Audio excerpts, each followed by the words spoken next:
The ongoing confrontation in the Middle East is producing an unexpected and deeply paradoxical outcome.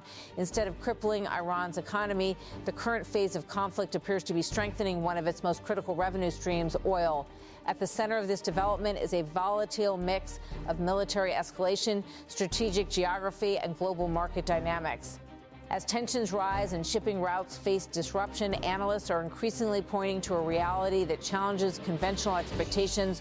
War, in this case, may be making Iran economically stronger rather than weaker. As the conflict enters its fifth week, the global energy landscape is undergoing rapid transformation. One location stands out as the epicenter of this shift, the Strait of Hormuz. This narrow maritime passage situated between the Persian Gulf and the Gulf of Oman is one of the most strategically vital choke points in the world. Under normal circumstances, nearly 15% of the world's oil supply passes through it daily. Any disruption here has immediate ripple effects across global energy markets. Recent developments suggest that the strait is no longer functioning as a neutral transit route. Instead, it has become a strategic lever in the ongoing conflict. Shipping disruptions, increased insurance risks, and selective access policies have driven oil prices sharply upward.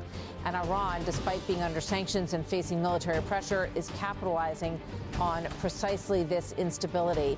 In what many analysts describe as a remarkable adaptation, Iran's oil exports have not only continued but have surged. Current estimates suggest that Iran is exporting between 2.4 and 2.8 million barrels per day, an unexpectedly high figure given the constraints imposed by sanctions and military activity. Even more striking is the shift in pricing dynamics. Iranian crude, historically sold at steep discounts due to sanctions, is now reportedly trading close to global benchmark prices. This marks a significant transformation in Iran's economic position. A key driver of this resilience is demand from Asia, particularly China. Reports indicate that more than 90% of Iran's oil exports are now being absorbed by Chinese buyers. Much of this demand is being fulfilled through smaller independent refineries, often referred to as teapot refineries, which are less constrained by international regulatory pressures and are willing to purchase sanctioned oil. This network has effectively created a parallel energy market, allowing Iran to maintain and even expand its oil revenues. The paradox lies in the fact that instability itself is fueling Iran's gains. By restricting or influencing access to the Strait of Hormuz, Iran is indirectly pushing global oil prices higher. This in turn increases the value of every barrel it exports. At the same time, Gulf rivals whose economies depend heavily on stable shipping routes are experiencing disruptions that could suppress their revenues. Analysts increasingly believe that Iran is leveraging asymmetric control over maritime access to reshape the regional energy balance in real time. Rather than being isolated, Iran appears to be repositioning itself as a key beneficiary of the very instability that was expected to weaken it. Amid these developments, statements from political leaders have added another layer of complexity. Donald Trump, speaking during the conflict, described ongoing negotiations and military operations in unusually direct terms. He said, "We've had very good negotiations today with Iran getting a lot of the things that they should have given us a long time ago." He further emphasized the scale of military action, stating they've destroyed a lot of additional targets today. The Navy's gone. The Air Force is gone. We destroyed many, many targets today. It was a big day. In a surprising claim, he also asserted that Iran had agreed to send oil shipments as a form of concession. He said they've agreed to send 8 boats 2 days ago, and now today they gave us 20 boats of oil, big boats of oil going through the Hormuz Strait. These statements, however, have not been independently verified and appear to contrast sharply with Iran's own messaging.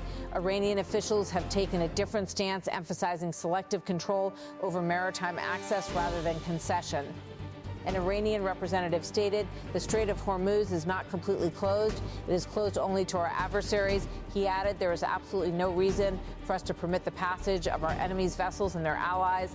At the same time, he acknowledged that the route remains technically open, noting that insecurity and insurance risks are deterring many ships from passing through. This dual approach, restricting access while avoiding a complete shutdown, appears to be a calculated strategy. By maintaining ambiguity, Iran is able to exert pressure on global markets without triggering a full-scale international response that a total blockade might provoke. The result is a situation where shipping is technically possible but practically constrained. Insurance companies are increasingly reluctant to cover vessels passing through the region. Shipping firms, wary of escalating conflict, are rerouting or delaying shipments. This has effectively reduced throughput without the need for an official closure, allowing Iran to influence supply while maintaining plausible deniability. While the Strait of Hormuz dominates headlines, another location has emerged as a focal point of strategic concern, Karg Island. Situated in the Persian Gulf, Karg Island accounts for approximately 90% of Iran's crude oil exports. It is, in many ways, the backbone of the country's energy infrastructure. Reports suggest that U.S. officials are considering options that could involve seizing or targeting the island to disrupt Iran's oil exports. Such a move would represent a significant escalation, shifting the conflict from indirect economic pressure to direct territorial engagement. Anticipating potential threats, Iran has reportedly reinforced its defenses on Karg Island. According to multiple sources, the island now features layered defensive systems, including shoulder-fired surface-to-air missiles, reinforced air defense networks, and anti-personnel and anti-armor mines along potential landing zones. These preparations suggest that Iran is expecting and preparing for a possible amphibious assault. The island's geography adds another layer of complexity. Its proximity to the Iranian mainland makes any attacking force vulnerable to ballistic missile and drone strikes. This significantly raises the risks associated with any military operation targeting the island.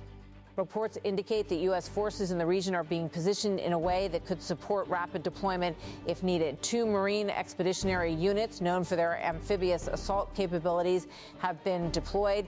Additionally, around 1,000 troops from the 82nd Airborne Division are expected to arrive in the region. Surveillance over Karg Island is reportedly continuous, with intelligence operations monitoring defensive positions and activity levels.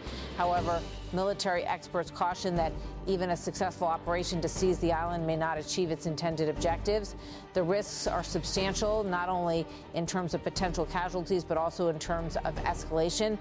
Within U.S. policy circles, there appears to be growing debate over the necessity and effectiveness of targeting Karg Island. Some officials and analysts argue that even if the island were captured, it would not resolve the broader issue, control over the Strait of Hormuz. Iran's ability to disrupt shipping through other means, including missile and drone capabilities, would remain intact. This raises a critical question. Would such an operation solve the problem or simply widen the conflict? The U.S. military has already conducted strikes in the region. On March 13, U.S. Central Command reported targeting 90 sites, including naval mine storage facilities and missile bunkers. Notably, oil infrastructure was deliberately avoided.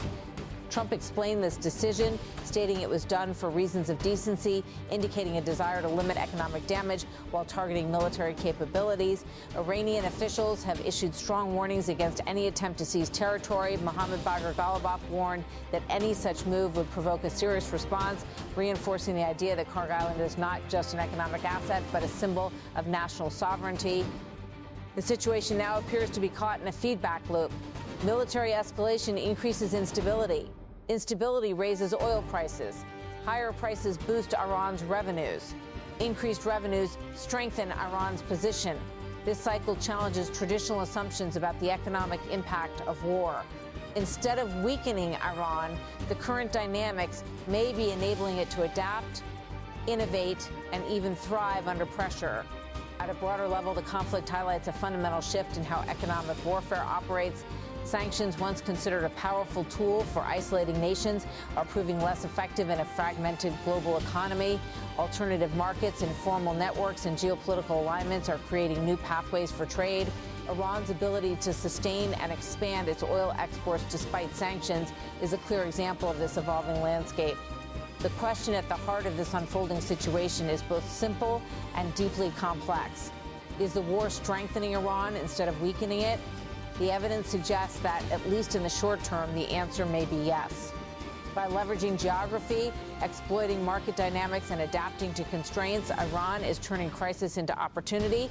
At the same time, the risks of further escalation remain high.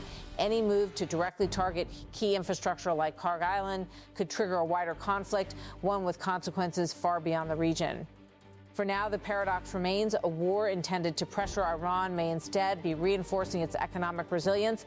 And as the situation continues to evolve, the global energy market and the balance of power in the Middle East hang in the balance.